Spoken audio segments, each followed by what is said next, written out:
नमस्कार दोस्तों, मैं हूं संदीप कुमार। हम पढ़ने वाले हैं भूगर्भ विज्ञान।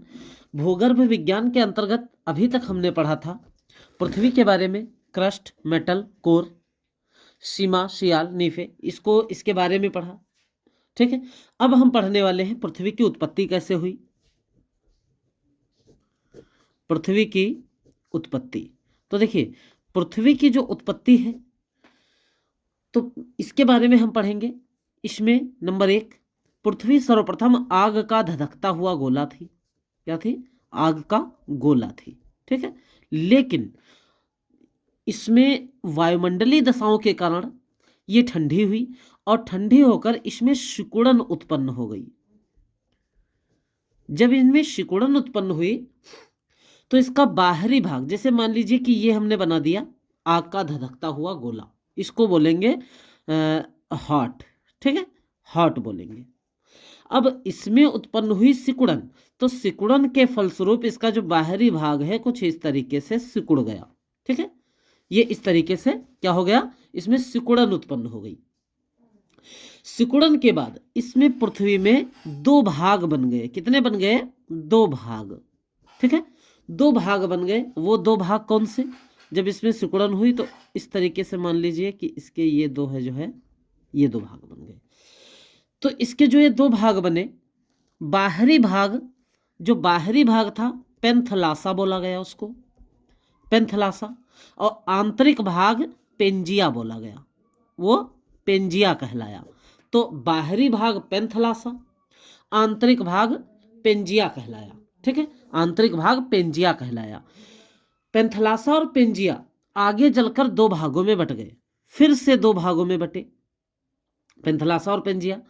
और उसके बाद जो पेंजिया का जो है आगे चलकर फिर से 2 भागों में बट गया। कौन सा बटा? पेंजिया। अब जो पेंजिया था तो इसका जो 2 भागों में बटा, मान लीजिए कि ये हमारी पृथ्वी और इसके 2 भागों में ये क्या हो गया? बट गया। ये 2 भागों में बट गया। ऊपर वाला जो भाग था वो जो है उत्तरी गोलार्ध का, इसका नाम रखा गया अंगारा लैंड। ठीक है, इसका नाम अंगारा लैंड रखा गया। और जो नीचे का भाग था उसको गोंडवाना लैंड, गोंडवाना लैंड, अंगारा लैंड और गोंडवाना लैंड रखा गया। यही अंगारा गोंडवाना लैंडों के बीच में जो सागर था उसका नाम रखा गया टेथिस सागर। टेथिस सागर, इसके बीच का जो सागर था उसका नाम रखा गया टेथिस सागर। तो भैया सबसे पहले पृथ्वी एक हॉट गोला थी, आग का गर्म गोला थी। उसके बाद वायुमंडलीय दशाओं के कारण ये ठंडी हुई और उसमें उत्पन्न हो गई सिकुड़न। सिकुड़न के बाद इसमें 2 भाग हुए, एक बाहरी भाग जो पेंथलासा, आंतरिक भाग पेंजिया कहलाया।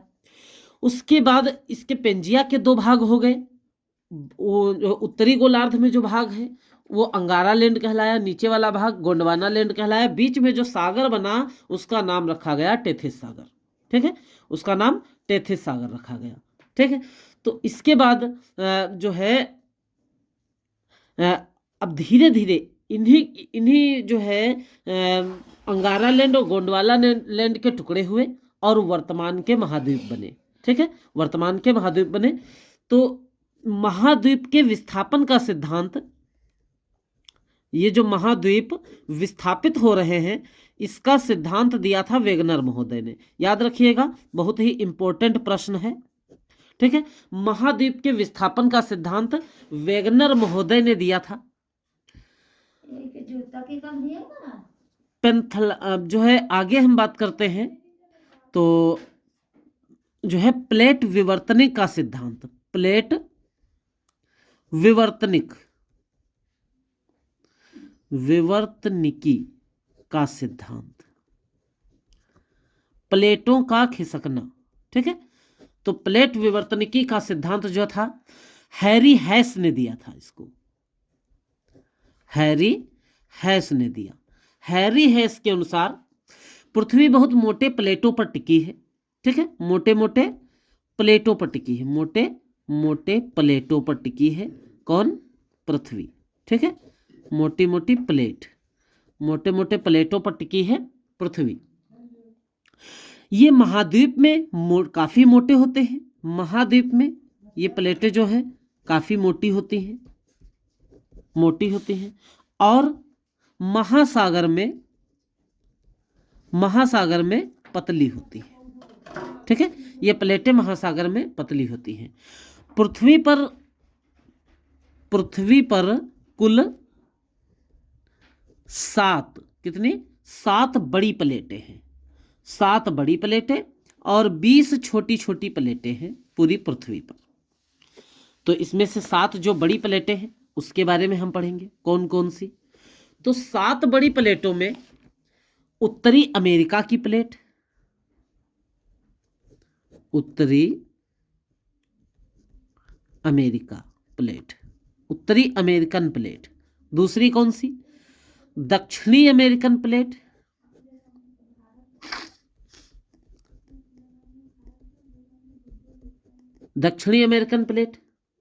Antarctica plate,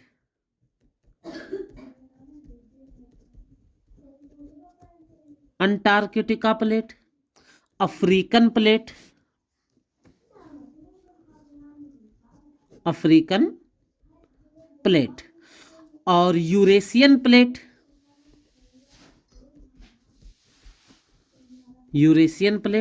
Indo Australian plate,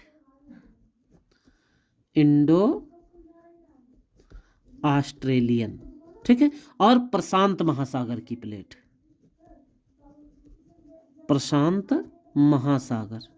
ये जो है कितनी? 7, 1 2 3 4 5 6 7, ये 7 बड़ी प्लेटें हैं।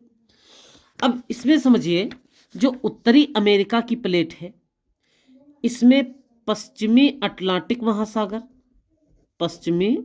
अटलांटिक महासागर और उत्तरी अमेरिका प्लस उत्तरी अमेरिका इसमें आता है, इस प्लेट के अंतर्गत। ठीक है, कौन सी? उत्तरी अमेरिकन प्लेट के अंतर्गत। दक्षिणी में दक्षिणी अमेरिका महाद्वीप और प्लस दक्षिणी अटलांटिक सागर। ठीक है, ये दोनों आते हैं।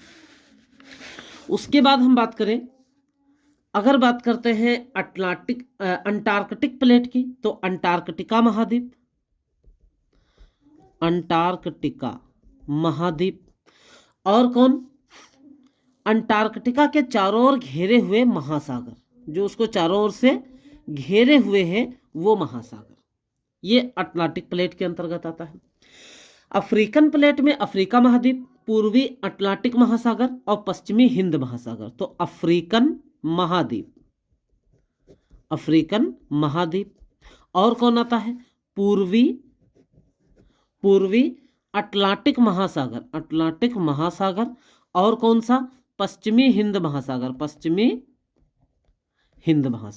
ठीक है, याद रखिएगा। यूरेशियन प्लेट के अंतर्गत आता है यूरोप, एशिया और पूर्वी अटलांटिक महासागर। यूरोप, एशिया और पूर्वी अटलांटिक महासागर।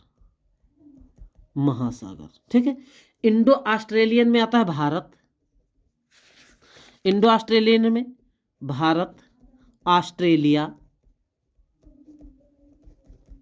ऑस्ट्रेलिया और हिंद महासागर।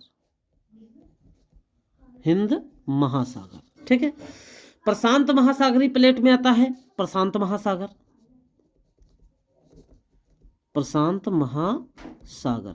तो ये हमारी हो गई 7 बड़ी प्लेटें।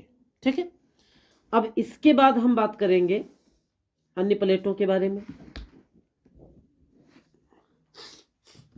इसकी कुछ अन्य प्लेटों के बारे में।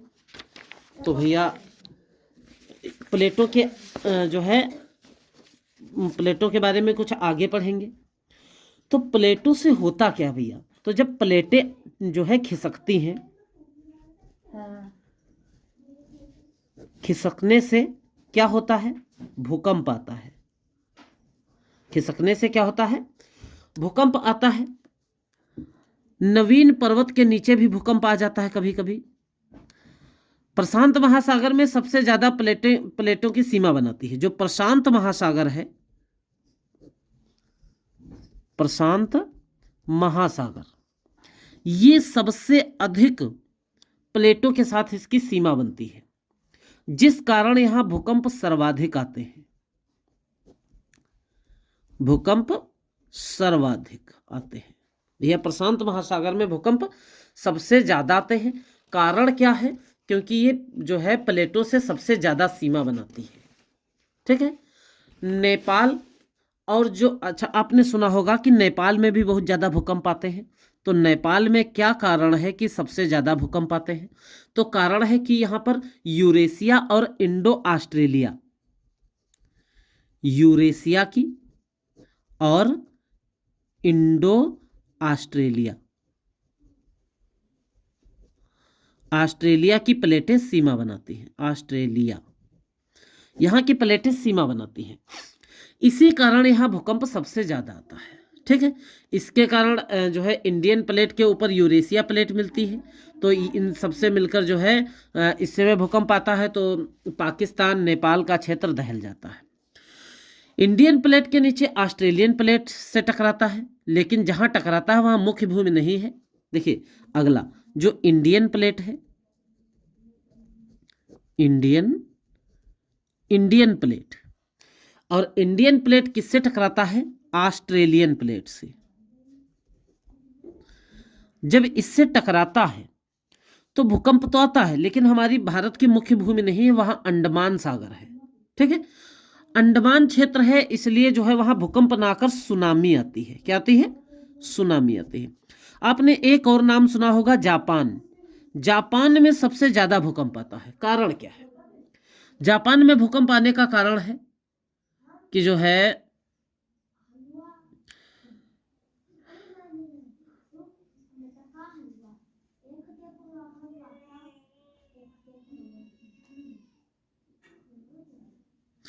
यूरेशियन प्लेट प्रशांत महासागर की प्लेट से टकराती है। यहां पर जो प्लेटें हैं, एक यूरेशिया, दूसरी प्रशांत महासागर, यूरेशिया और प्रशांत महासागर, और वहां एक छोटा जो है प्लेट है, फिलीपींस का plate, plate of Philippines, Philippines. तो फिलीपींस की प्लेट, तो इनमें जब टकराते हैं तो इनकी सीमा जो है जापान के पास में बनती है, इसीलिए जापान में सर्वाधिक भूकंप आते हैं, सर्वाधिक भूकंप आते हैं। तो ये कारण हो गया भूकंप का। अच्छा, अंटार्कटिका में भूकंप कभी नहीं आते हैं। कारण क्या है?